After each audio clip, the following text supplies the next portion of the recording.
Part one-on-one with Mr. Burgher.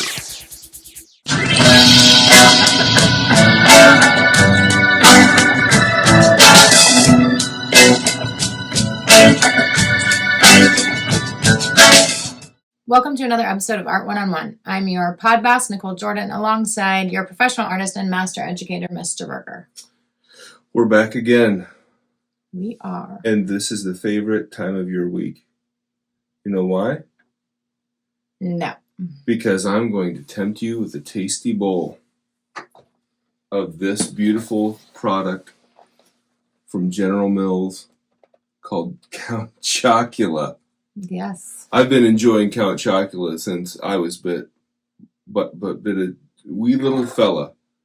And the whole grain, 16 grams per serving, 12 essential vitamins and minerals. Yep. Isn't that a tasty little way to start your breakfast? I don't know where to... It is tasty with all that sugar.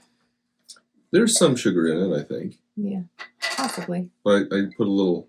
I don't know about you, but I like a little milk on my cereal. How about you?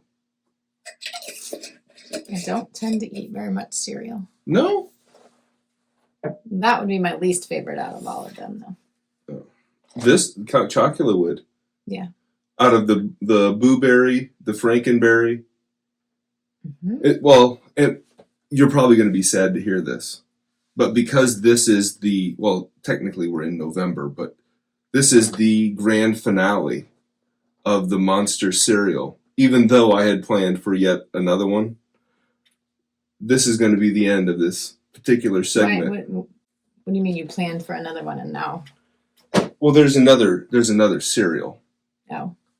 And I was going to eat the other cereal, but since we're in November, I mean, what's the point? No, I don't know. Oh, unless you really want me to. Whatever trips your trigger. It's always the first bite. What kind of cereal? So you like healthy cereals?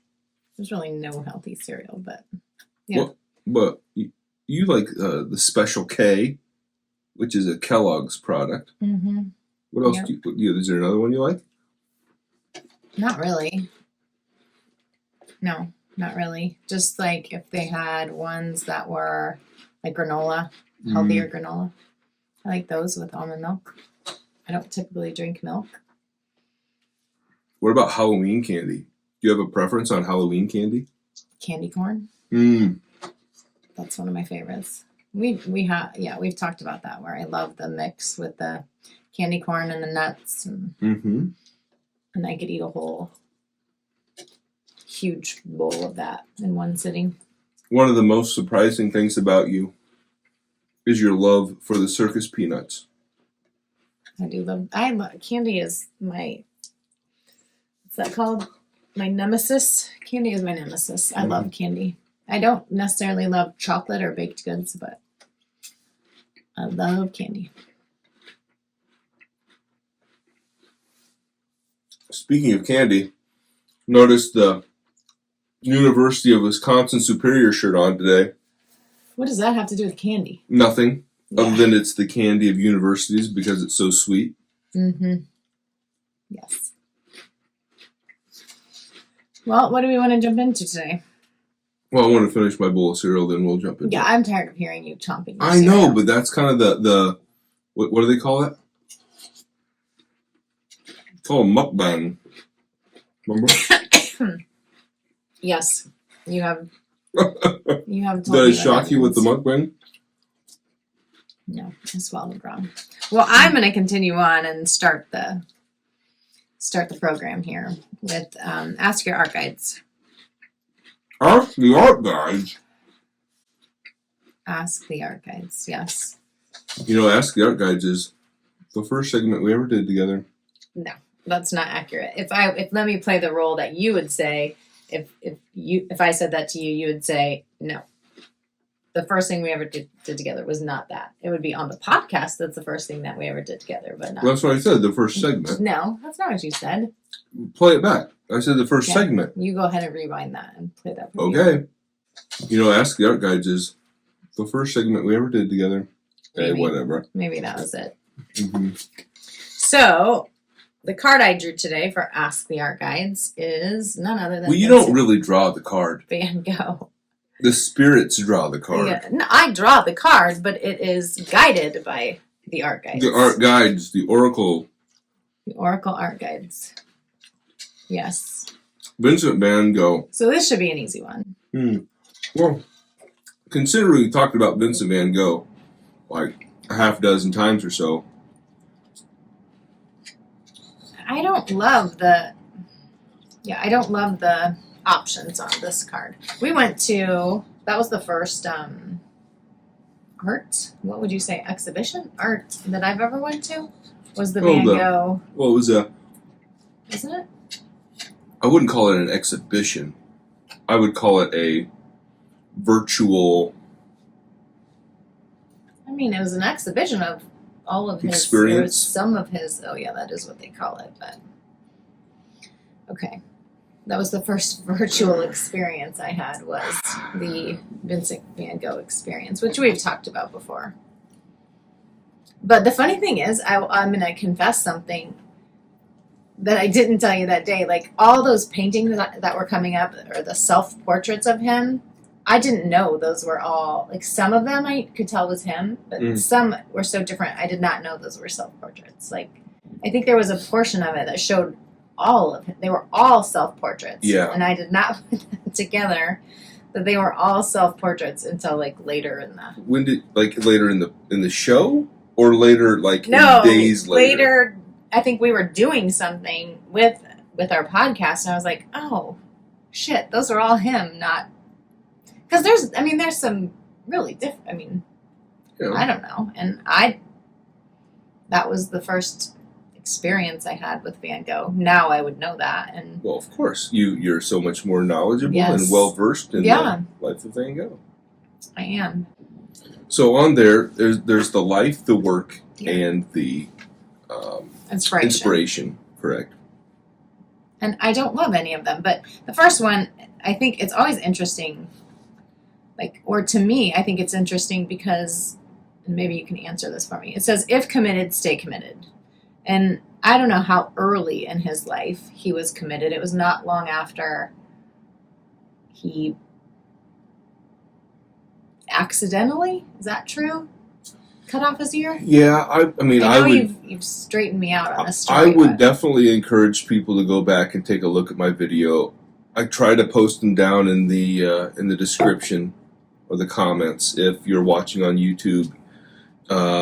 If you're watching on other platforms or whatever, go to the YouTube channel, click on the videos, look at the stuff, because I tell the story of how Vincent Van Gogh cut off his ear. I would say, based upon the story that I believe is the most credible. Now, I don't know, that doesn't make it 100% fact, but it does, in my view, makes it the most credible. Is that he inadvertently cut off his ear because of a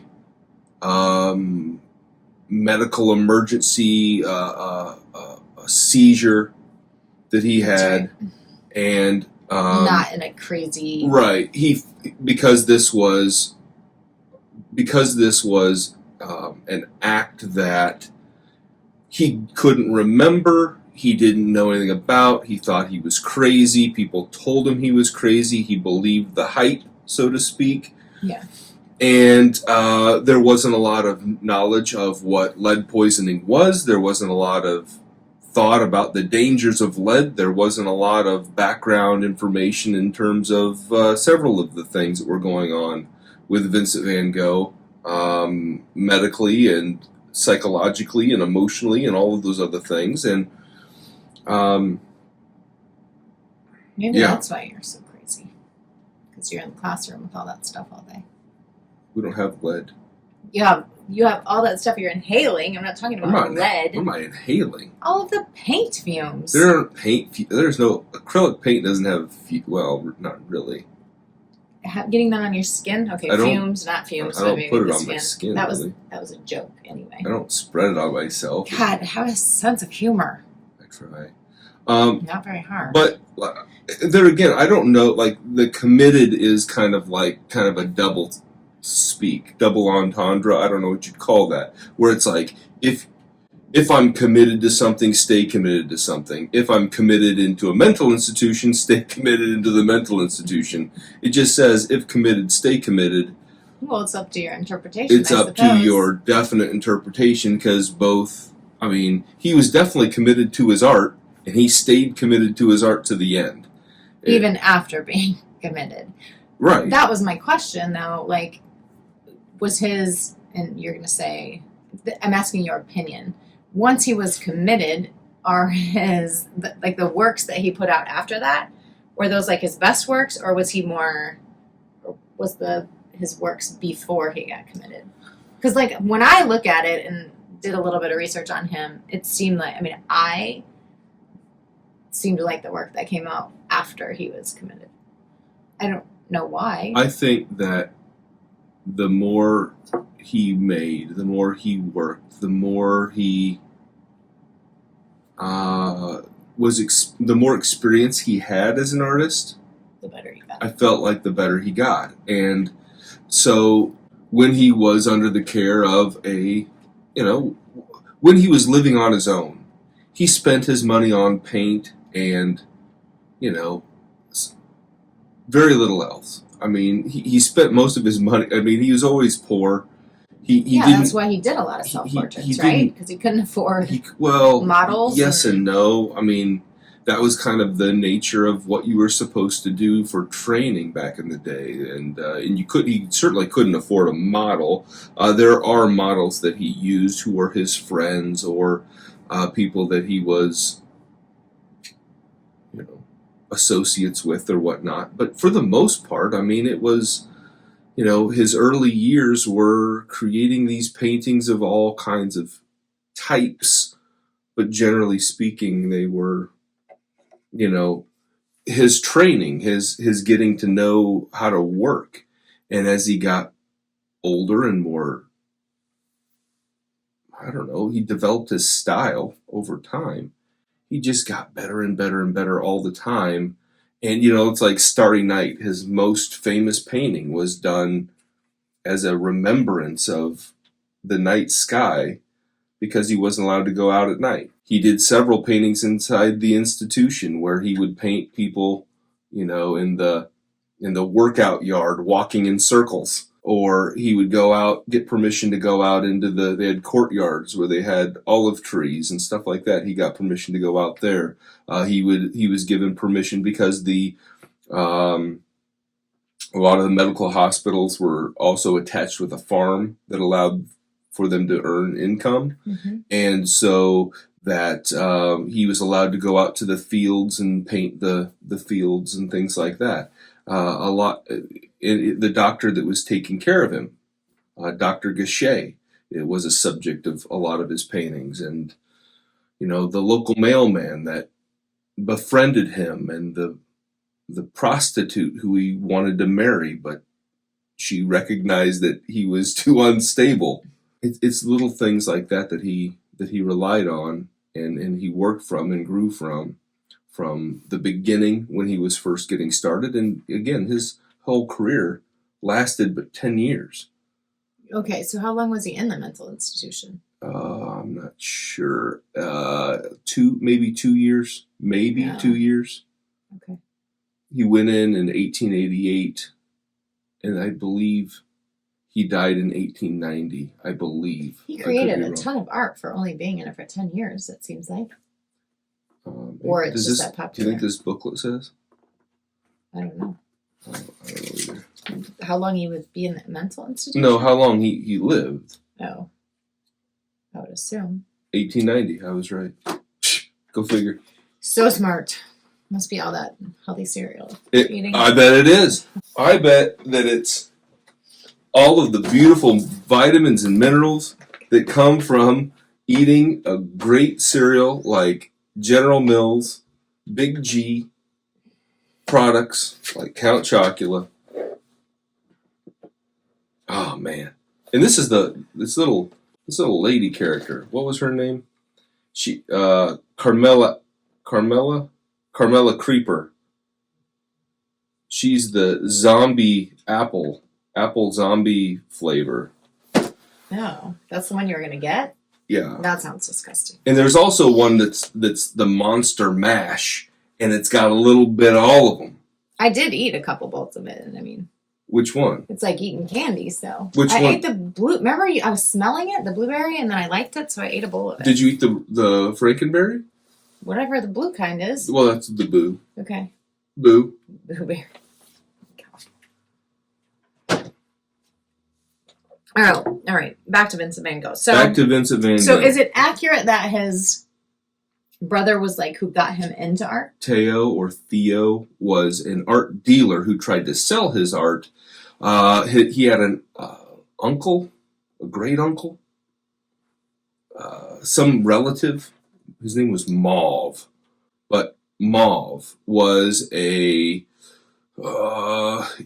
kind of a realist sort of painter. He did lots of like landscapes and farm scenes and stuff like that.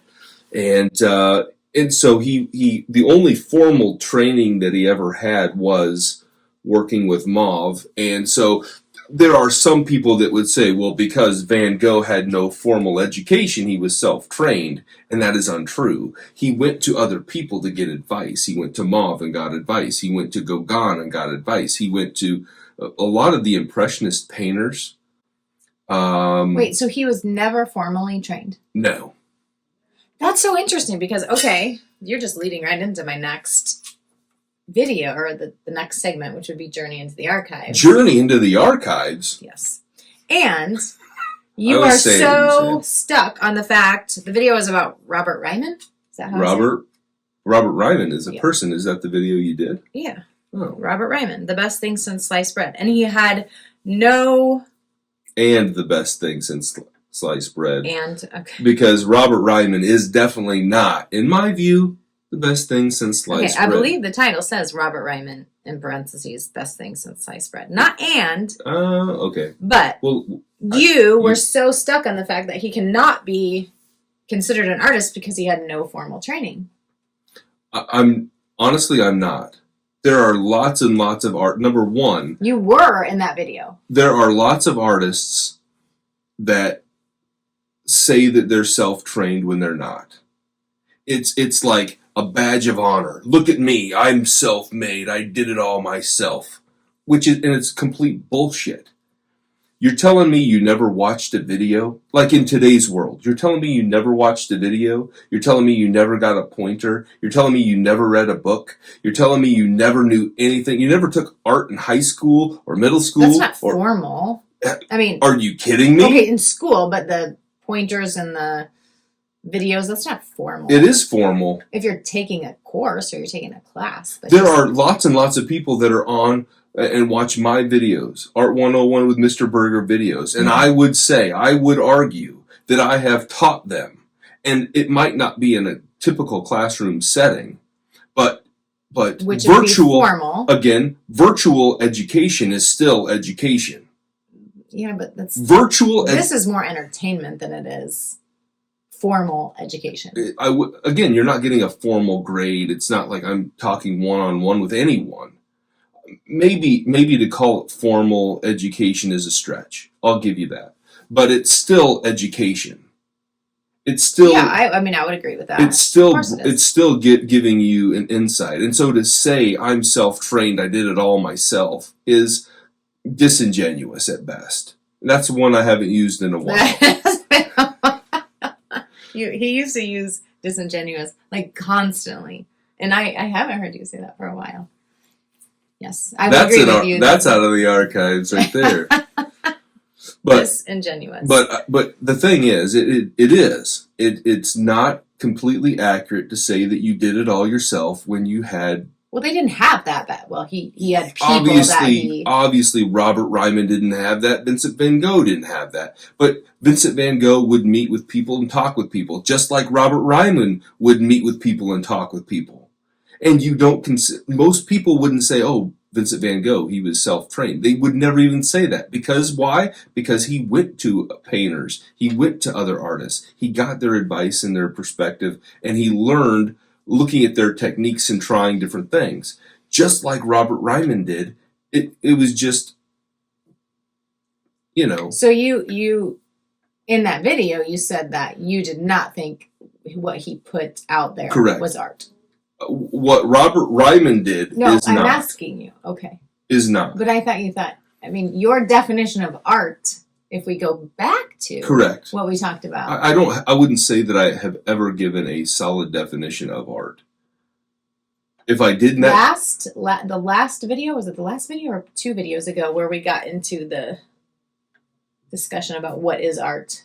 And you're like, everything is art. Well, everything is art. But you just said that's not art. In today's world, everything is art. Okay, so it wasn't with Robert Ryman? It wasn't. And here's why. I think I'm proving you wrong.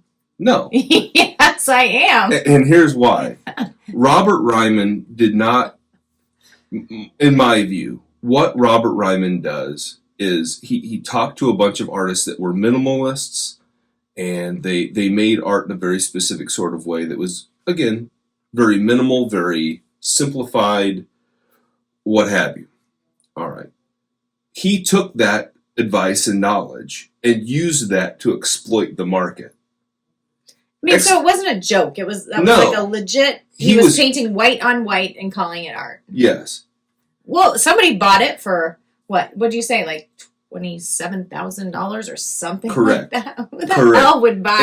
And Robert Ryman's work is the most depreciated artwork of any mainstream artist of all time. Well, because it was a con. Well, obviously it wasn't for a while. But it was. Because the thing is, in my view, again, this is my view and my perspective, whatever. This is my opinion. But I do know that he was a security guard at the Museum of Modern Art. He was befriended by other artists as well as a major, you're friends with the people you work with. Right. And he worked with these artists, and he knew the curators, and he could see what was going on, and they said the next big thing's going to just be a white canvas painted white. He tried to paint landscapes. He tried to paint flowers. He tried to paint things. Well, that was my question. Did he ever venture out of white on white? No, because he couldn't do anything else, because he wasn't trained. Well, in the interview that you put in there was awful. It seemed like he was not the smartest. He tried to, in the interview that was in there, I do remember this distinctly, that he tried to compare himself to Monet, saying, Monet paints everything the same way because it's Monet, and I paint everything the same way because I'm Robert Ryman. And it's like, yeah, that's kind of a cop-out answer. And, and people will say, well, but if you look really close. I'll tell you what, when I was at the Pompidou Center in Paris, which is the contemporary art museum in Paris, France, you can go right up to the artwork. And I went right up to the artwork. And I had a camera that was like a huge telephoto lens, and I could zoom right in.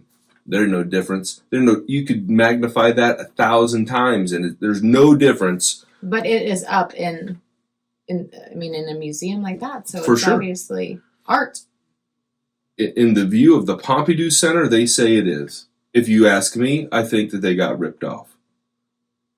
That's so interesting. And I think it's silly. In my view, because what does it do? It teaches people that you don't have to have skill, you don't have to have talent, you don't have to have,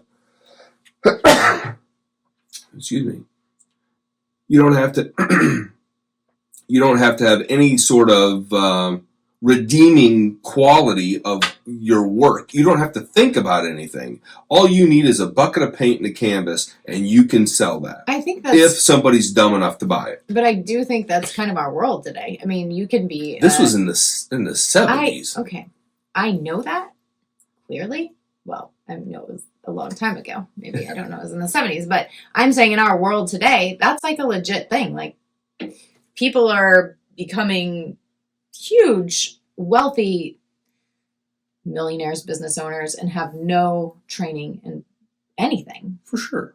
I just think that that's becoming more prominent in today's, especially with social media. But well, I think that people use social media as an avenue for those things.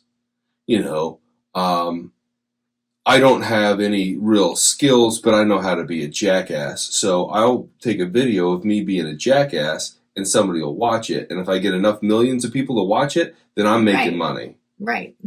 But that's what he did. He was smart enough to find a loophole. Tom Green did it in the 90s, and now a million other kids are doing it. Tom Green. Remember, it was on MTV? Yes.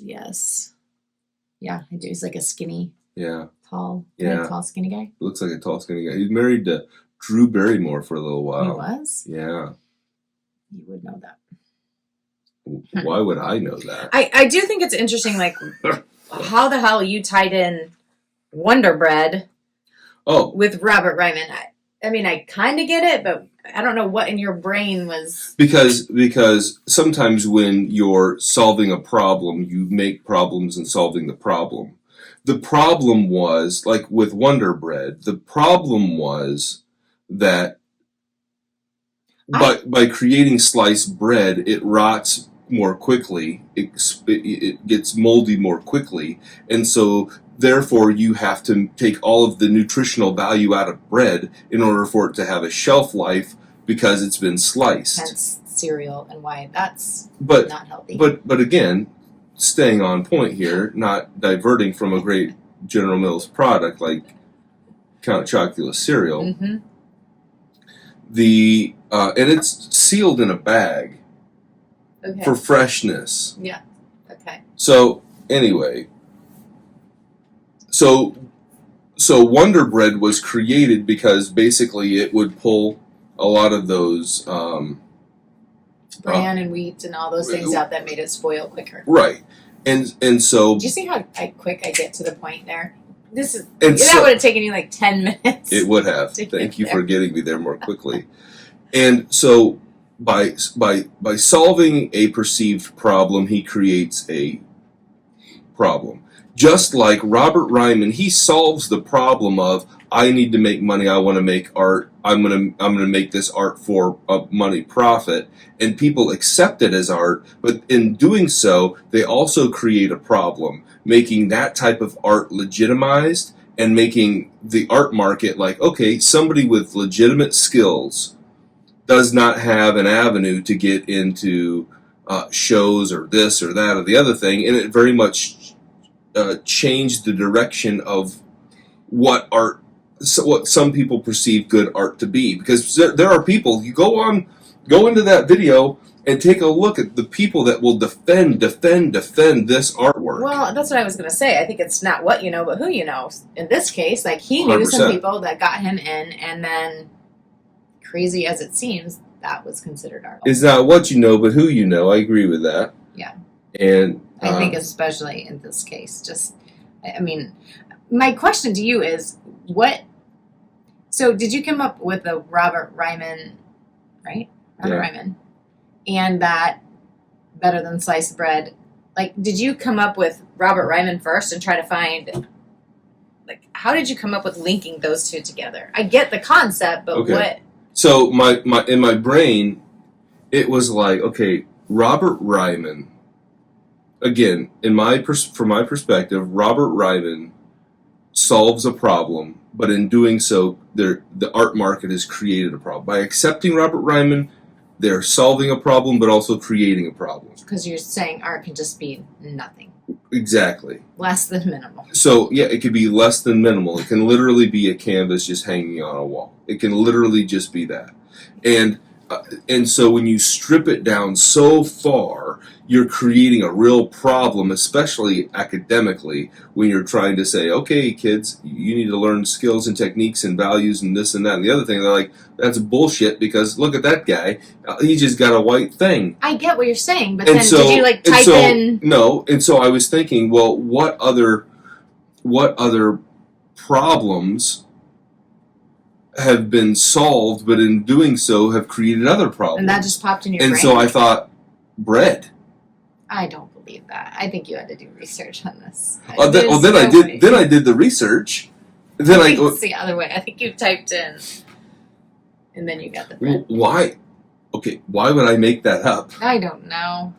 You think like I have no motivation to make up this any other way than the way it really happened. And the way it really happened was I came up with Robert Ryman. I was reading about Robert Ryman. I'm like, the art market has created a problem. What's the parallel? What analogy can I make? And that was the connection. Got it. And so I thought, well, I'm going to research why bread, like, it's an Iowa story. Okay. Because the inventor was from Iowa. Ah. The inventor of the sliced bread maker. But anyway.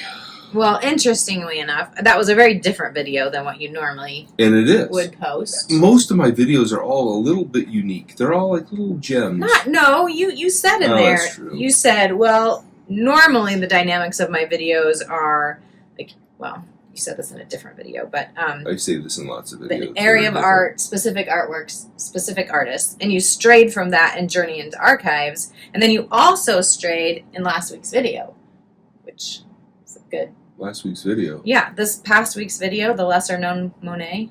Oh, yeah. You I forgot about that you video. went off topic of artists or art, and you went to the brother of Monet, Claude right? Monet's brother, Leon. Leon would be I think the French pronunciation, but that's the thing. Like, you put things out there, like, they'll rake me over the coals for saying words wrong. How educated? Well, I like to rake you over the coals. How educated can you be? You don't know how to say Leon properly, you stupid head. Yeah, whatever. Like, I get it. Like, there are words that I mispronunciate. The syllables are very difficult to provasculate but if you watch videos, because I have to watch videos to understand who we're covering and whatnot, everybody says it different. Yeah. Right. From one video to the next, it's completely different. And, there are people that'll say Claude Monet. There are people that'll say Cloud Monet. Piet, that's the Piet Mondrian. Pete Mondrian. You said Pete, and people say Piet. I don't know. Yeah. And that could be. I'm not saying that I'm right when it comes to pronunciations. I'm just saying that's that's your pronunciation. That's how I've heard the it. The important thing is you get the facts right within the video. You know who I'm talking about. You understand. Although they might be pissy if you're saying their name wrong, and we're still alive. They're all dead. Exactly. So back to Monet, Leon. Yeah. Well, yeah. I mean, he was dealt with color and paint and made it all happen and synthetics. He created or messed with creating synthetics, different colors, different variations man-made colors and pigments, and allowed for a more vibrant product, which was very much utilized by the Impressionists, and their paintings would not be what they were without his guidance and whatnot. That was another one, though, that we kind of talked about earlier, the paints and the fumes and the whatever. Like, they became estranged in life, and because his son... Wait. What? You said the paints and the fumes, and then the brothers became estranged. Like, how is that connected? I was joking with you earlier about paints and fumes and craziness with Vincent van Gogh, and because his son died, what he believes was... Claude Monet's son died from inhaling the pigments and whatnot. Yes. And so did Leon's daughter. So maybe that pulls it all together for why so many artists go crazy. Well, you have heard the phrase "mad as a hatter"? Yes. You know where that comes from? No. When hatters, or people that made hats, would bend the felt to form it into a hat, they would use boiling mercury. And inhaling the boiling mercury, they'd go crazy. Well... How long did it take them to figure this out? Well, into the early to mid-1800s, when photography was in its infancy, photographers, they'd have metal plates, and then they would take these metal plates that had different silver compounds on there. And in order to get that the early photographs to develop, they would use boiling mercury as the chemical to make the picture come out. Develop. Right. And so good. Yeah, I know. That's proud of myself for that one. And so they would use so Mad as a Hatter could just as easily have been Mad as a Photographer. But people don't say Mad as a Photographer, they say Mad as a Hatter, probably because there are no hatters left or that I know of anyway. But the same thing could have applied to photographers, because lots and lots of photographers also went crazy from the mercury. And interestingly enough, that's what most of our cavities are filled with up until this last couple of years. It's mercury. I thought mercury was a liquid. It's like the old fillings that if you didn't have very much money, they filled your cavities with mercury fillings. And that's why a lot of people get sick, if their fillings start disintegrating and going to their body. I could open my mouth and you could see a bunch of them when I was little, when I ate all my candy. Mercury fillings? Yes. Are you sure they're mercury? Because I specifically asked when my kids go in now not to have. They don't do it anymore, but for a while when they were little. No True way. story. Yes. Which is why I try to be healthy now. Because I was so unhealthy. You don't want any more mercury. They say fish has mercury in it. Right. Well, that's why you don't. Yeah. I mean, if you eat a lot of fish, you can. I love fish. You do. You've made some good. Maybe. Maybe I should go. So many things making you crazy. Between the Van Gogh and the this and the that, maybe I should just, And the other thing, Vincent Van Gogh's quality of life went way up because he was like, he didn't have to worry about buying things and whatnot. He had. Anyway, with all of the hot topics today, I think we've covered a lot of bases, and I feel really good about. I'm glad you do. This one. Do you not? Sure. I feel like this is one of our better ones. I mean, it flowed. There was some interesting information. I feel like it was kind of I think that this one kind of had an interesting weave of. The art guides directed us in the right way. Yeah, for sure. Like sometimes it's like, okay, well, now we're going to completely shift into a completely. I think that was more my brain putting it all together. The problem is, like, I'll have something in my head of how I'm going to transition, and you go somewhere completely different. Okay, and this is the part of where we're just gonna, have a conversation and do. Yeah. And that doesn't allow me to put together. Like, to be the pod boss, it totally disallows me. I don't know if that's actually a word, but I have to figure out on the fly how to transition because you always go off on some tangent that I don't expect or that isn't in my notes. We don't plan this. But that's what I'm saying. I take notes and then I think about, how can I tie art guides into the next video that work? And it never works because you always go off on a tangent that I don't expect. Today, it flowed. Today, it was easy. It may never happen again. It may never happen again. Thank you for watching. Reach out and comment because I want him to know, I want to reiterate or someone to validate that his definition of art 1 or 2 episodes ago was very different than what he said today. I just want to call him out on his. I don't think I did that, but I think as part of you editing this video, you need to go back and check it out. Okay. All right. We'll see, but I'm telling you, I don't remember that conversation. So again, it's all of you. You don't remember could be. anything. All right. Well, thanks for watching. Please check us out on other platforms. We're not only on YouTube. He's not only on YouTube, but he's on Instagram and Facebook and all the other places you can go. So. Yay. Thank you.